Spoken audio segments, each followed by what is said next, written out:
Assalamualaikum warahmatullahi wabarakatuh. Selamat malam Sobat Kepo. Alhamdulillah kita kembali lagi di Ngobrol bareng Gus Miftah Los Rarewel. Malam hari ini kita akan membicarakan tentang perjalanan sukses seseorang. Apa ya? Sukses story. Kamu paham nggak? Kenapa kita bicarakan kesuksesan? Karena sukses itu melalui banyak proses, bukan melalui banyak protes. Nanti Sobat Kepo bisa belajar nih dari cerita kesuksesan bintang tamu kita malam hari ini. Yang jelas kalian anak muda itu harus banyak karya, jangan banyak gaya. Nah, malam ini kita akan belajar tentang sukses story dalam kehidupan. Rezeki, jodoh, takdir adalah kuasa dari Allah Subhanahu wa Ta'ala. Namun kita sebagai manusia tidak bisa mengharapkannya saja tanpa adanya usaha dari kita sendiri untuk menjemput titipan Allah Subhanahu wa Ta'ala. Kan ada kalanya tuh, kerja nggak mau, ya kan? Usaha nggak mau, bisnis nggak mau, dagang nggak mau, jualan nggak mau, pekerjaannya tidur, begitu bangun bikin status WA, akan indah pada waktunya. Itu harus segera bangun. Berarti mimpinya buruk. Nah, yang akan kita undang malam hari ini adalah seorang pemimpin besar yang banyak merubah bangsa ini. Maka kita mulai dengan tausiah soal sosok kepemimpinan di dalam Islam. Imam Al-Ghazali pernah berkata, fasadul ra'iyah, atau dalam kalimat lain disebutkan fasadul bilad bi fasadil umara, wa fasadul umara bi fasadil ulama, wa fasadul ulama bi hubbil mal wal jah. Imam Al-Ghazali mengatakan, rusaknya rakyat atau rusaknya negara sebab rusaknya pemimpin. Jadi kalau negaranya rusak, ya berarti pemimpinnya rusak. Maka saya dulu pernah pengajian di sebuah daerah, jalannya rusak nih.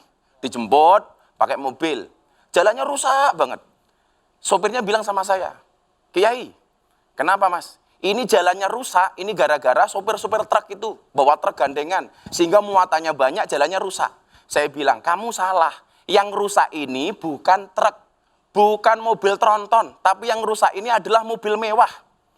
Yang rusak jalan mobil mewah, iya hubungannya apa Kiai? Jelas. Kenapa? Karena uang yang seharusnya untuk membangun jalan malah dikorupsi untuk beli mobil mewah lah. Makanya rusak jalannya.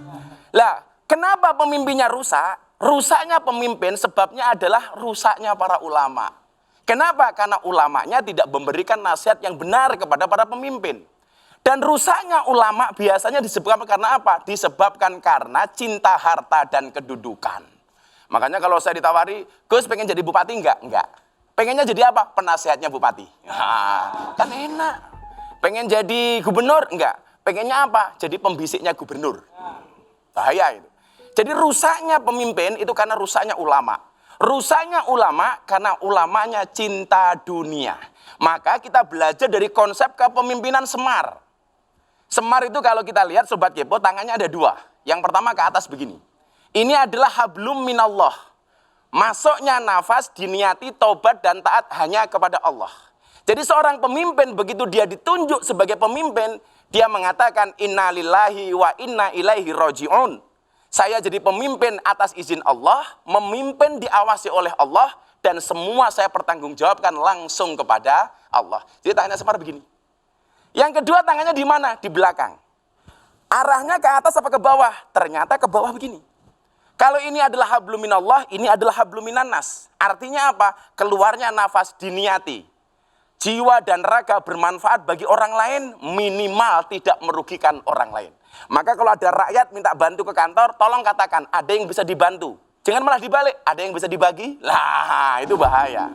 Nah, sosok pemimpin yang hablum minallah, hablum minannas, yang semata-mata menjaga kepemimpinannya atas nama Allah, dan semuanya dikembalikan kepada Allah, dan ada banyak manfaatnya, akan kita hadirkan malam hari ini. Wow.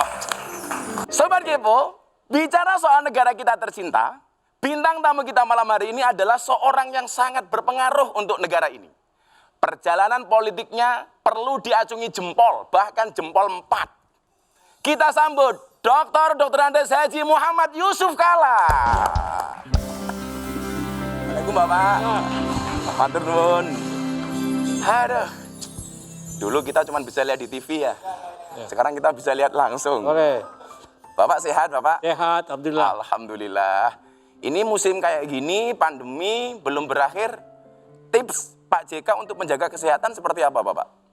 Ya hidup seperti menjaga aturan, kesehatan, juga tentu ikhlas-ikhlas saja dan tidak mengurangi kegiatan-kegiatan yang terlalu banyak orang. Tapi tetap beraktivitas, tetap kemana-mana, tetap dengan menjaga. Tetap menjaga prokes, ya. Oh, Pak JK sekarang sibuk apa, Bapak? Hah? Sekarang sibuk apa? Sibuk urus PMI, Masih di PMI, Pak, ya? DMI, dan DMI. kehidupan tentu kehidupan kita sendiri, keluarga, nasihat-nasihat kepada adik-adik saya, anak saya, itu aja. Ini kan baik PMI maupun DMI semuanya lembaga sosial, Pak. Yang lebih asik yang PMI apa DMI, Pak? Apanya? Yang lebih menarik PMI apa DMI? Dua-duanya. Dua-duanya menarik. Ya, sama hablullah hablun nas. Oke. Sudah lama Pak JK ini tidak terdengar kabar politiknya. Pertanyaan saya, sedang istirahat, apalagi mempersiapkan strategi, Pak? Mungkin nanti akan keluar lagi tahu-tahu dengan strategi baru. Kan Pak JK itu orangnya tidak terduga. Tahu-tahu muncul itu. Saya kira cukup lah. Saya sudah wapres 2 kali, umur sudah 79 tahun, cukuplah di politik. Jadi sudah tidak berpolitik lagi, Pak, ya? Ya. Sudah 79 tahun masih sesehat ini. Nyuwun sewu, Pak. Dari keluarga dulu Bapak dilahirkan di anak nomor berapa? Nomor 2. Nomor 2. Dan dari keluarga barangkali yang paling sukses Pak Yusuf Kalla. Kalau laki-laki yang tertua saya. Laki-laki paling tua, Pak, ya? Kakak saya perempuan. Kalau adat Bugis, apa ada yang diistimewakan dari anak laki-laki, Pak? Ya sama dengan saya kira di Jawa, di mana kita laki-laki tentu mempunyai peran yang tanggung jawab lebih banyak. Gitu. Kalau melihat kesuksesan seorang Muhammad Yusuf Kalla, saya jadi penasaran. Dulu masa kecil Pak JK seperti apa sih? Seperti masyarakat biasa, keluarga biasa, tinggal di kampung, di Bone sana. Di Bone? Ya nanti SMP baru pindah ke Makassar. Hobi Pak JK waktu kecil apa, Pak? Hah? Hobi waktu kecil? Hobi? Saya merasa hobi biasa bermain. Kayak anak-anak biasa. Ataupun waktu remaja, ya hobi saya aktif di sekolah. Ya dengan teman-teman. Ternyata masa kecilnya sama dengan saya ya. Tapi nasibnya beda. Nah, sekarang kan Pak JK ini sebelum sukses menjadi seorang wakil presiden, itu kan juga sukses menjadi seorang pebisnis. Awal mulai bisnis, Pak? Saya melanjutkan usaha orang tua saya. Oke. Jadi saya ini generasi kedua dari usaha PT Haji Kalla. PT Haji Kalla. Dan perusahaan-perusahaan lainnya. Generasi kedua. Jadi saya melanjutkan usaha walaupun usaha waktu itu krisis tahun 66. Usaha mundur. Nanti setelah itu kita perbaiki, maju lagi. Artinya dulu bisnis dulu baru politik ya? Ya. Lebih menarik mana, Pak? Saya kira yang paling menarik ialah bisnis. Karena kita tidak bisa berpolitik dengan baik tanpa background kemampuan. Kalau kita tidak punya dasar modal berpolitik juga susah kita. Oke. Artinya memang politik di Indonesia menuntut orang untuk orang punya uang dulu, Pak ya?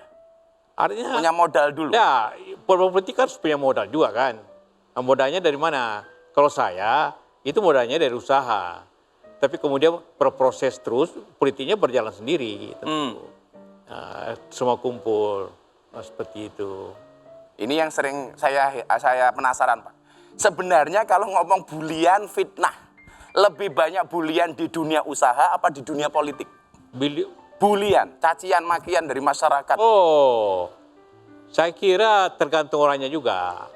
Kalau pengusaha itu dekat dengan masyarakat, bayar pajak, bayar zakat dengan baik, membantu masyarakat, itu tidak akan dibully.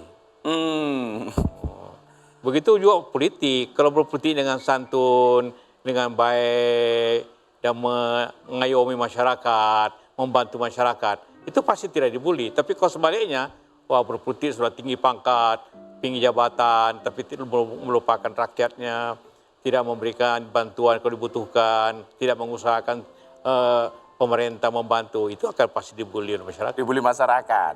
Nah, pertanyaan terakhir sebelum kita break, Pak. Itu kan sekarang banyak anak itu menjadi korban keinginan orang tua tuh. Dulu Pak Yusuf Kalla ketika jadi pebisnis dan pengusaha, itu atas keinginan sendiri atau karena keinginan orang tua? Keinginan sendiri. Oh, keinginan sendiri. Saya diajak waktu itu kerja di pemerintah, tapi saya pikir kalau kerja di pemerintah, siapa melanjutkan usaha keluarga? Karena itu saya minta jabatan tinggi waktu zaman itu gampang waktu itu. Oke. Saya tidak mau. Saya lebih suka melanjutkan usaha keluarga.